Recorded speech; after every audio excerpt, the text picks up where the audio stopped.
Hello again and welcome back to the card mat. Right, unfortunately this is going to have to be one of them walkthrough performance tutorial type things that I have to do every now and again because I do not have a live spectator sitting in this room with me. Right, so I'm just going to have to walk you through how it's done. First off, you want to take ace to 10, not in one suit, not in one colour. You want them mixed up, right? So it's a mix of all four suits in your ace to 10, right?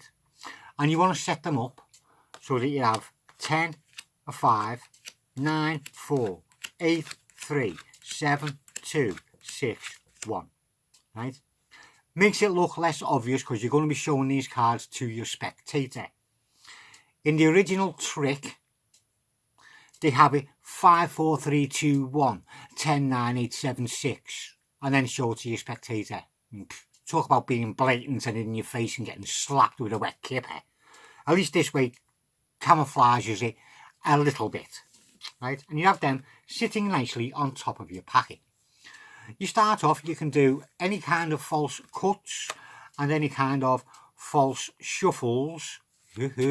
Pinch at the back and drop them on the top to keep them on the top of the packet. Then you can always give them a cut and keep a little break at the back and say, I want you to tell me to stop because I need some cards. So you just riffle, they say stop, you break off at your break, bring them to the top and go, we'll use these 10 cards. 3, 6, 9, 10. Put the packet down. You're right, I'm going to show you these cards and I want you to think of any one card you want to, and you turn them over and you give them a flash of the cards. As I say, to you lot, this is smacking you in the face with a wet fish, isn't it? You can see what's going on. Everyday spectator wouldn't. They would do if, as I say, it was done the original way. 5, 4, 3, 2, 1.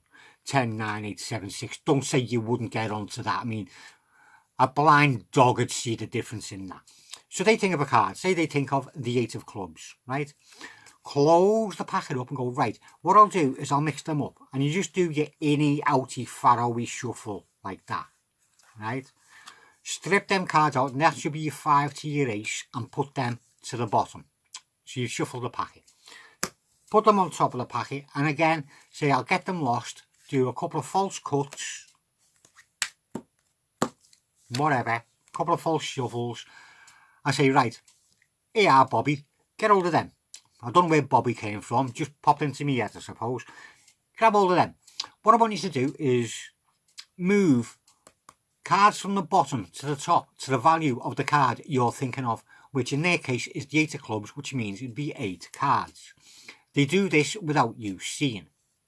So either they put their hands behind the back and hopefully don't drop the cards, or they turn around, or they hit you on the head and knock you out and do it, or they go to the toilet and sit in the toilet and do it for a couple of minutes and come back and hopefully your cards don't stink. And once they're happy, well, yeah, they'll do it. 1, 2, 3, 4, 5, 6, 7 and 8, right?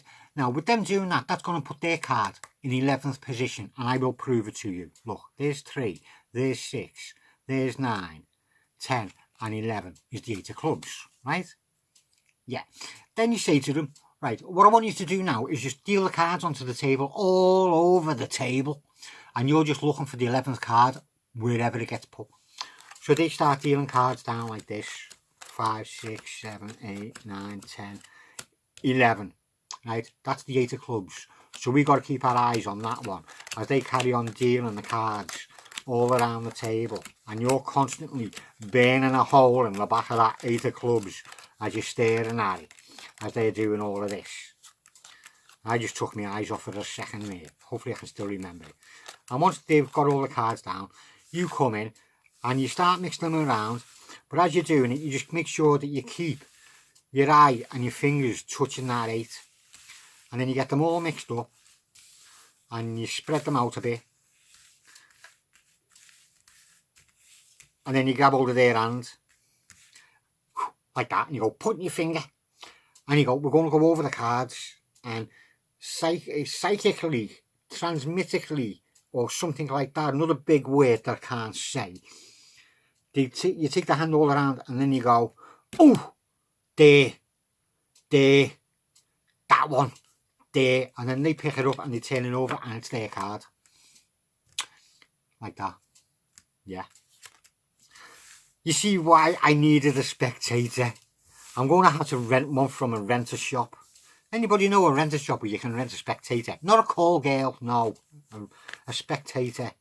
Couldn't afford a call girl. Bloody hell, I can just about afford a wife. Anyway, there we go. Nice little quick one. Well, nearly quick. Well, it is a quick one when you're doing the trick. It's not what I'm trying, not as quick when I'm trying to explain it, is it? Anyway, I'll shut my face now and I'll get off after saying thank you very much for watching. I hope you enjoyed it and I will see you again soon.